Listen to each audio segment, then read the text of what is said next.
Hey, and welcome back to another episode of Vibrant You.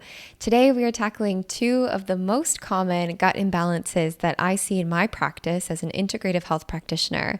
And these two imbalances are sneaky culprits behind very common, uncomfortable health frustrations that leave you feeling bloated and fatigued and mentally foggy. We're talking about Candida overgrowth and small intestinal bacterial overgrowth, better known as SIBO.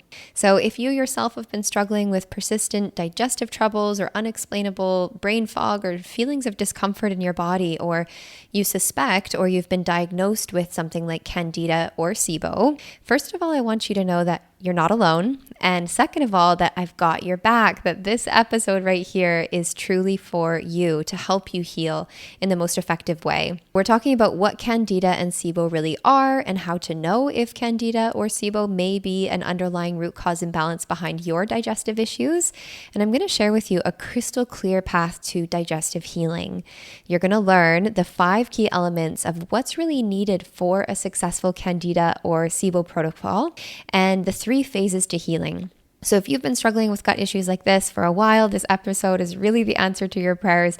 I'm going to share with you the exact protocol that I've used to heal my gut and the protocol that I share with my clients that have transformed the lives of thousands of people with this protocol. So let's get right into it. So first of all, let's understand what exactly is Candida and how do you know if you have it? Candida is a yeast. There's many different types of Candida or yeast in our body, and in a balanced amount, it's considered normal and healthy. We all have Candida in our bodies. What happens though is when we have an overgrowth of this yeast, most commonly Candida albicans, then we see an imbalance and we can have all different kinds of digestive and cognitive symptoms, things like bloating or gas or abdominal cramping, constipation or loose stools, IBS-like symptoms, cognitive things like brain fog, forgetfulness, fatigue, low mood.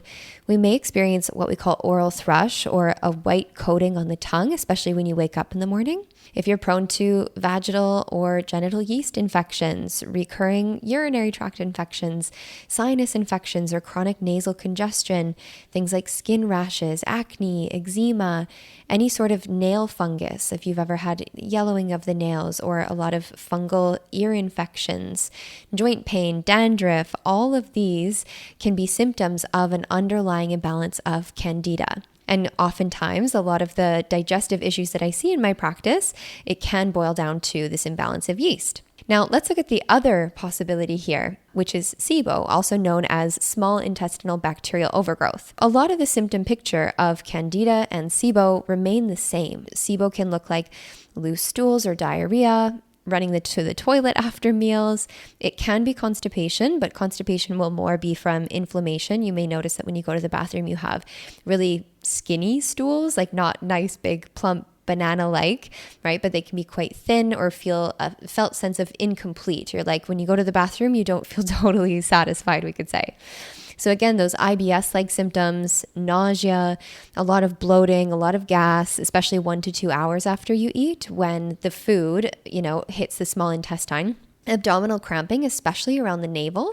So oftentimes where people experience abdominal pain or cramping, it can be pointing to where they're experiencing that imbalance. And if you're noticing a lot of pain or bloating around the navel area, which is actually the seat of your small intestine, that can be a sign of bacterial overgrowth inside of the small intestine. Constant burping after meals, brain fog, difficulty focusing, weight loss. Both can be associated with weight gain as well, but weight loss particularly from malnutrition, actually, like when you have such loose stools for such a long period of time, it leads to nutritional deficiencies. So if you have known nutritional deficiencies, low iron or anemia, low B vitamins or B12, low minerals or electrolytes, any of these, it can be a sign of SIBO.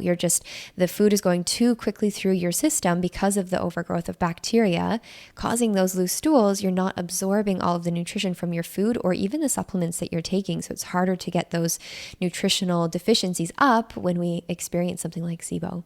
So these are some of the clear signs of whether you may be experiencing Candida or SIBO. In my practice, there's 2 ways that we find out. One is we can do what we call a symptoms-based assessment, where through a series of assessments, we're able to get a very clear picture on whether you may be experiencing Candida or SIBO or parasite or H. pylori or any of the other numerous gut-based imbalances that you might experience. Or the second way is that we take out the guesswork and we simply lab test. And we're able to use something like an organic acids functional lab test or a GI map lab test. Organic acids is a urine-based sample that will show Candida. It will show markers of inflammation, nutritional deficiencies, all that good stuff. And then the GI map test is a stool-based test. It's a comprehensive gut microbiome test that checks good bacteria, bad bacteria, parasites, H. pylori, and can pick up on SIBO as well. And then the third common lab test that we may use, or if you've worked with an integrative health practitioner or a naturopath before, is we do have access to something called the SIBO breath test, which through consuming different types of sugars in a fasted state and seeing how your body reacts to those sugars, it can show us whether you have SIBO. If you test positive or negative for small intestinal bacterial overgrowth, it'll also tell us which type you have, whether you're reacting to this sugar or that sugar, which we can also do through assessments as well, based on, well, what foods are you reacting to? Are you primarily reacting and having loose stools and a lot of bloating and gas after you eat high fructose foods, right? Right after you eat a pineapple or something really like an apple, right? I know for me, I was when I was experiencing a lot of gut issues, I was diagnosed with SIBO. That was a big culprit behind my health issues for a long time. And I had fructose SIBO. That was one of the main ones. You can also have lactose SIBO. There's a few different types, and we can detect that through assessment or through lab testing. How do we rebalance the body naturally when it comes to Candida or SIBO overgrowth? Why not medication, right? I mean, I'm definitely not against medication. I think allopathic medicine has its place for especially acute-based issues. However, you may choose to treat this from a more natural basis. And of course, on this podcast and the work that I do, we're not offering medical treatments or cures or diagnosis. This is simply an education-based podcast. And I share from my own experience as well as my clinical practice of what I've seen to be really successful in rebalancing the underlying root cause imbalances behind the symptoms that you may be experiencing. So we're not diagnosing, we're not curing, we're just educating here. And yet you may choose to look into natural routes. And why is that? Why not medication? There's pros and cons. So the pros is that it's kind of convenient to just take a tablet for a few days. However, the cons, in my opinion, significantly outweigh the pros. Say we've been diagnosed with Candida or a yeast infection or a yeast overgrowth, and we're prescribed an antifungal medication. What happens is when we take that fungal medication, it wipes out all of the bad yeast. And actually we have beneficial yeast in the body that keeps our gut microbiome in balance. As well as when we take a bunch of anti-yeast pills, what happens is that all of a sudden we've eliminated all of the yeast.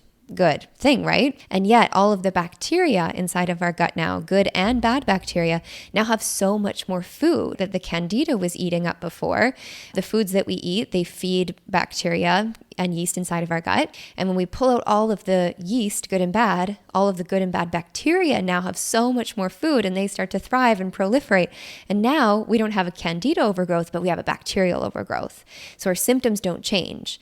We might say, took these antifungal pills forever and I still have bloating, gas, all these symptoms. Well, you killed the Candida, but now you gave yourself a bacterial overgrowth. So the symptom picture remains the same, but if you were to lab test, they'd say, oh, well, you cleared your Candida, but now you've got a bacterial overgrowth. So there's many reasons why we may choose to rebalance the body naturally to minimize, some of the negative effects of medication, and simply because we can rebalance the body naturally. And I see this every day in my practice, people clearing themselves of SIBO and really stubborn Candida and reoccurring infections and having really great success. I want to share with you now the 5 key pillars that you need to successfully eliminate Candida or SIBO from the body. So some of these you may be familiar with, some of these may be brand new. So I'm really excited to share this with you, as what I have seen in my practice is that people will often know about 1 or maybe 2 of these pillars, and they'll be doing that and maybe even doing that for a really long time.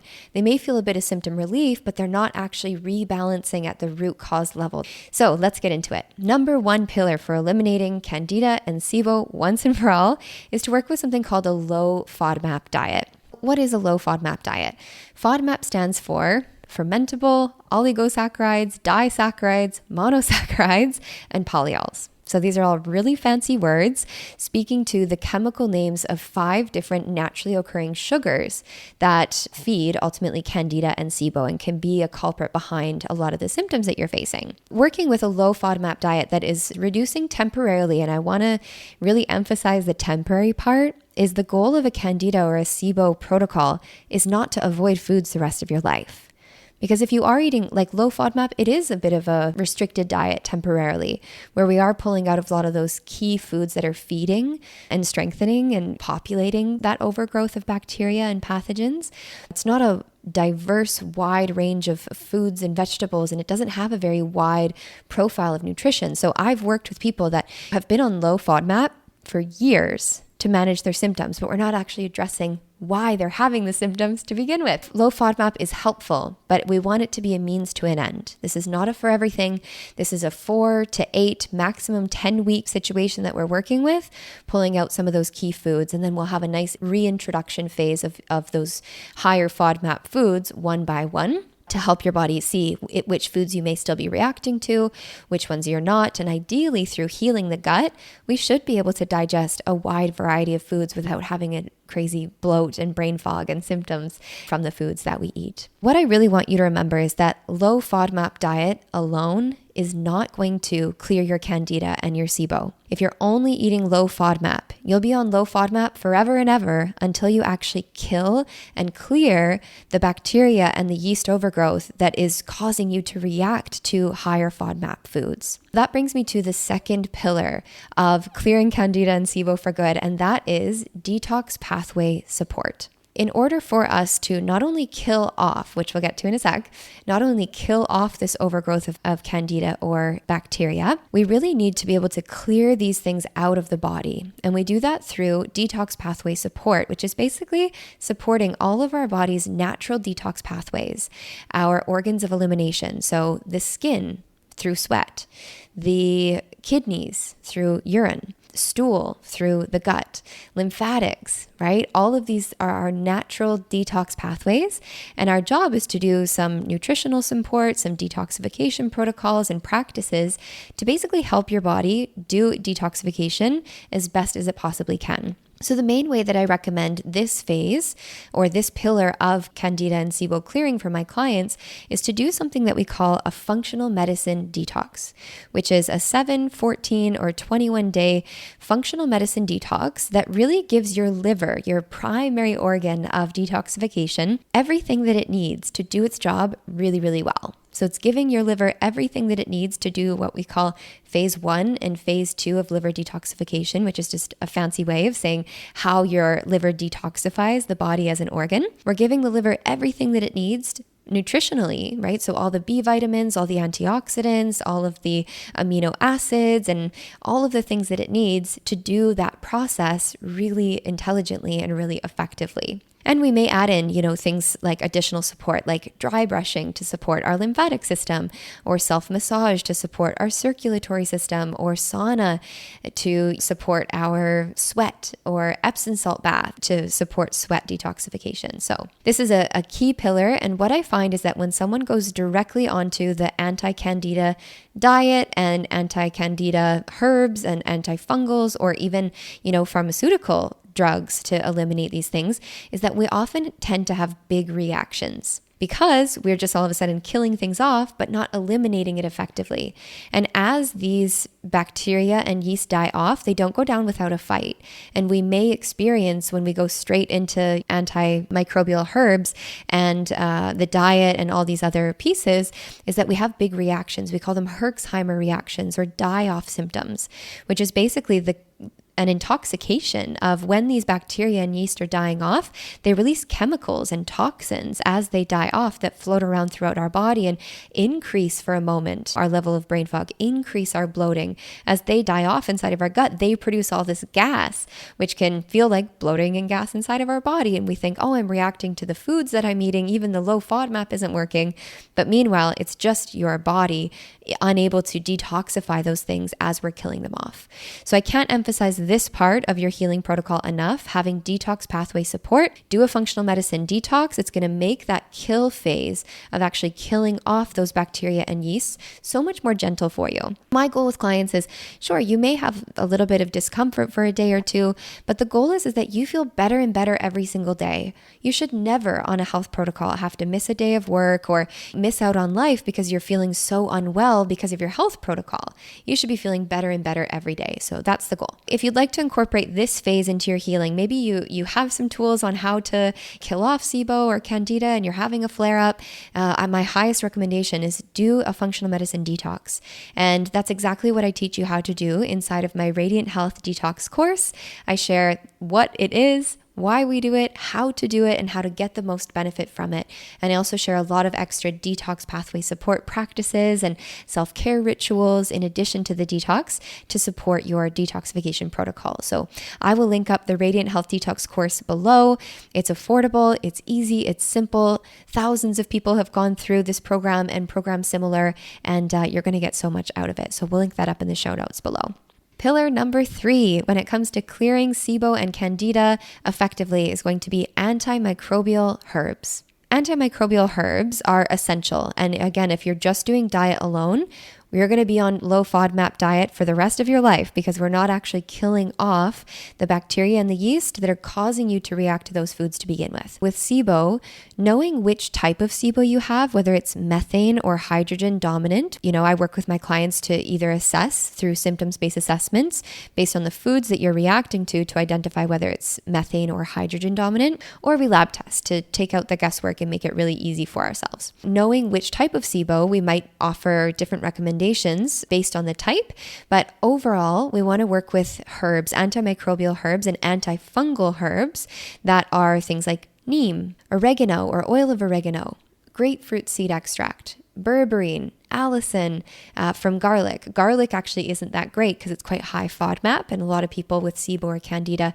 react to it, but there's a chemical component inside of garlic, an antioxidant called allicin that's actually highly effective. So it's an extract from garlic that doesn't have the FODMAPs, the high sugars that are present in FODMAPs, but just the antioxidant that's excellent for killing off SIBO and Candida. And finally, podarco, which is an amazing herb as well, highly antibacterial, antifungal as well.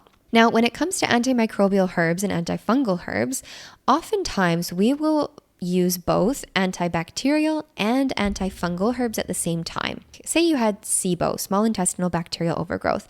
You went to your doctor and they said, hey, you've got SIBO. Great. Here's an antibiotic, a pharmaceutical antibiotic.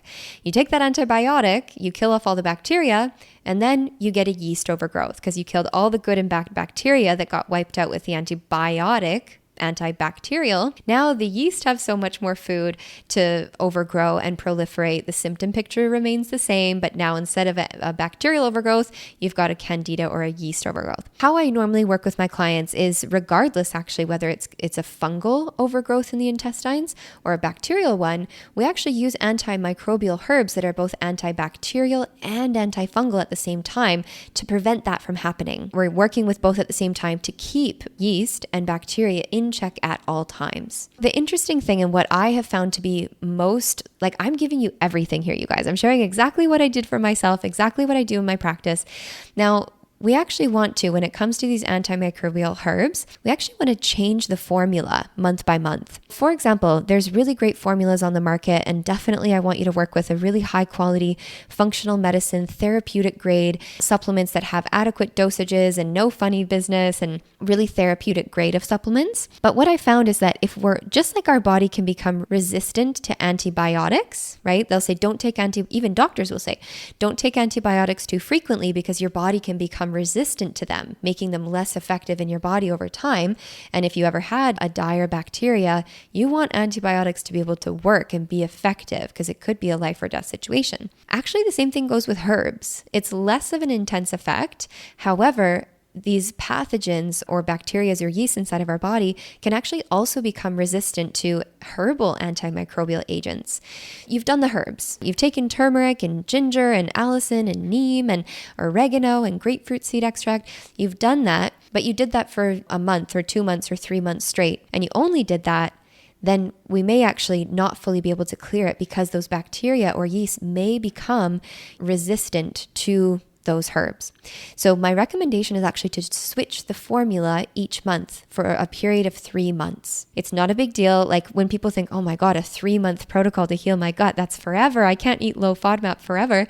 Well, you don't. And in the protocol that I recommend to my clients, we do it very strategic, and you're not low FODMAP and not restricted forever. It's a short amount of time, but in terms of the antimicrobial herbs, which we want to be taking for about 3 months properly, we actually want to change the formula each month so that we can keep the pathogens vulnerable by switching up the antimicrobial herbs so that they don't have a chance to become resistant. So it's very intelligent, this protocol. It's very effective, and it's amazing for people that are experiencing this. Pillar number 4 to successfully clear Candida and bacterial overgrowth is something called biofilm disruptors.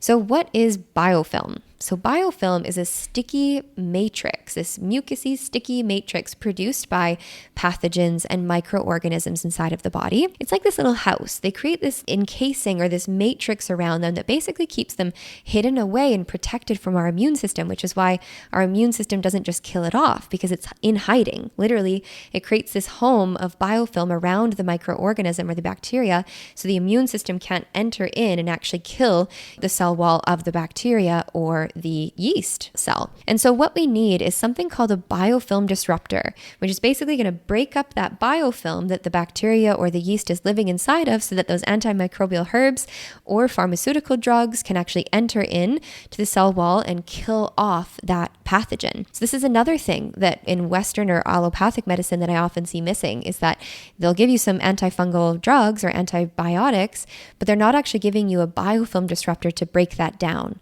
And so, you might feel symptom relief for a moment. It might have killed a little bit if the biofilm wasn't so strong, but it didn't penetrate the biofilm of most of the bacteria, and then you get an overgrowth again. So you kind of get these continued cycles. You're just basically always in a state of trying to kill off yeast or bacteria because you didn't do the biofilm disruptors. So there's many different types of biofilm disruptors out there. There's volatile essential oils. I don't often recommend that unless you're working with a practitioner. Don't just go buy a bottle of essential oils at Walmart and start taking them.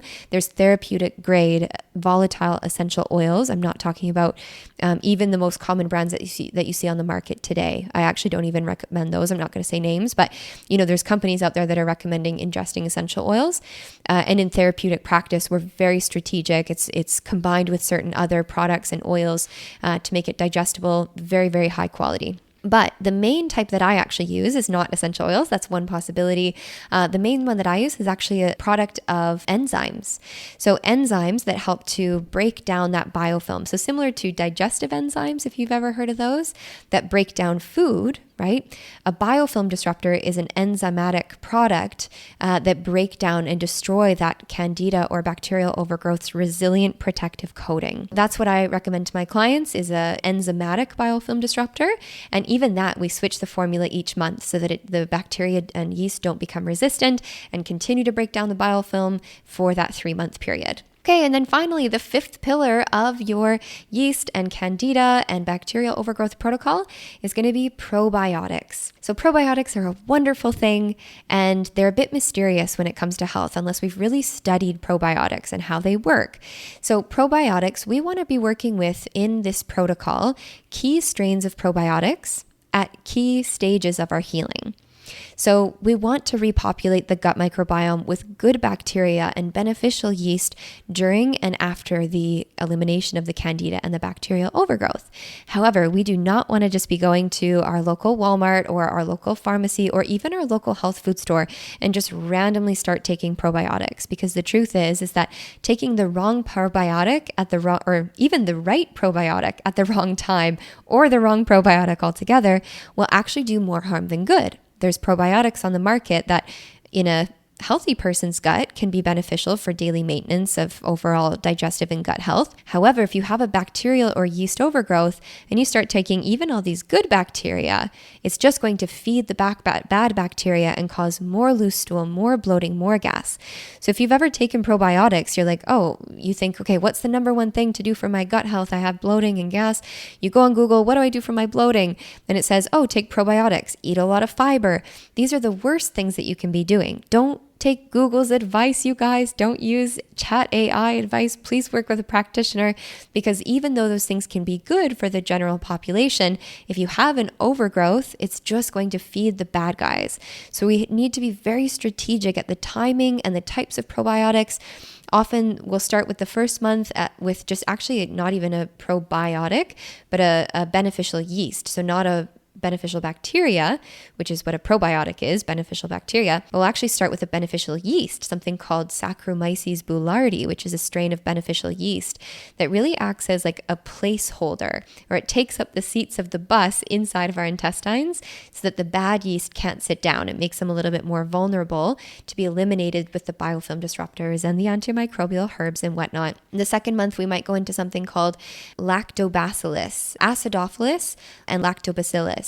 So this type of probiotic is a small intestinal strain. We're going to repopulate the small intestine first, and then by the third month, we might go into a more full spectrum probiotic where there's several different strains of bacteria to repopulate at that stage once we've cleared out a lot of the bacteria. So the good bacteria through the probiotic doesn't feed the bad bacteria in the gut. At that final stage, maybe that third month, then we're repopulating with a full spectrum probiotic to repopulate not just the small intestine, but now the large intestine. Very, very strategic. I work with something called seed probiotics that, bypass our gut stomach acid and proliferate the gut. They're not live bacteria. They're seeds of bacteria, or templates of bacteria, rather. It's a little bit hard to explain in a short amount of time, but these are very, very effective in repopulating the gut and killing off the bad bacteria as well. Those are the 5 different pillars of clearing Candida and SIBO effectively. And the last thing that I want to share with you here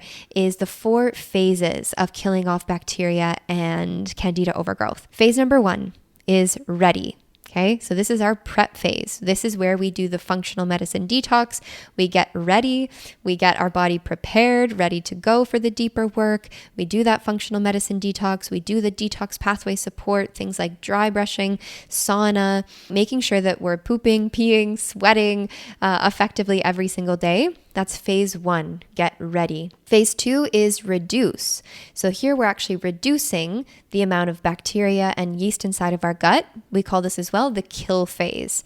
So this is where we introduce the antimicrobial herbs, the biofilm disruptors, the initial stages of probiotics that are going to help to reduce and kill off the amount of bad yeast and bacteria. The third phase is what I call repair. So here we start to actually repair the gut lining from all the damage that those pathogens did. If you've had Candida or bacterial overgrowth for months or even years, it causes, unfortunately, a lot of damage. Not irreparable damage. I work with this every day in my practice. People heal, they recover, they have vibrant, thriving, amazing guts and microbiomes. But we do need some healing. So this third phase, repair, is about healing and sealing up the gut wall lining. So recovering from the damage, repairing, and we use key nutrients like L-glutamine and aloe vera and marshmallow extract, all of these things that, licorice root that really soothe and coat and repair that gut wall lining, so that we don't get a reinfection of those things. And then the fourth and the final phase is replenish. So we replenish the gut at this stage. We repopulate the gut with good, beneficial bacteria. At this stage, we can bring in all of those Googleable tips for a healthy gut. You can bring in the kimchi and the fermented foods and the kombucha and the coconut kefir, all the things that if you were to take in the first weeks or months to heal your gut is going to make you feel so much worse, because all those beneficial bacteria in those foods that are recommended on Google are simply going to feed the bad guys. So only in this fourth phase, the replenish phase, does that become appropriate to take fermented foods to repopulate the gut with good bacteria. I hope this was helpful. Today we were talking about the ultimate guide to clearing Candida and SIBO for good. We talked about what Candida is, what SIBO is, the lab tests that I recommend to determine if that's your root cause imbalance. And then we talked about the 5 pillars to rebalancing the body naturally. So just to recap, we have low FODMAP diet, we have detox pathway support, antimicrobial herbs, biofilm disruptors, 5 is probiotics, and I shared the 4 phases to eliminate Candida and bacterial overgrowth effectively. So 1, get ready.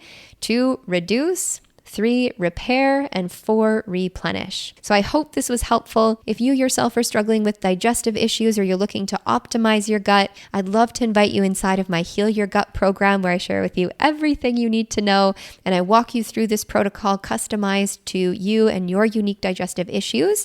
So if that's something that interests you, I'd love to hear from you on Instagram at Bindi Stables. Please send me a quick text. I'd love to hear your symptom picture, your unique goals, what you'd love to optimize when it comes to your digestive health, and I'd be happy to share a free little mini mind-body wellness assessment with you on Instagram to share some insights on what the next steps might be for you to heal. So looking forward to hearing from you. I'm wishing you a beautiful rest of your day, and I'll see you back for another episode real soon. Take care.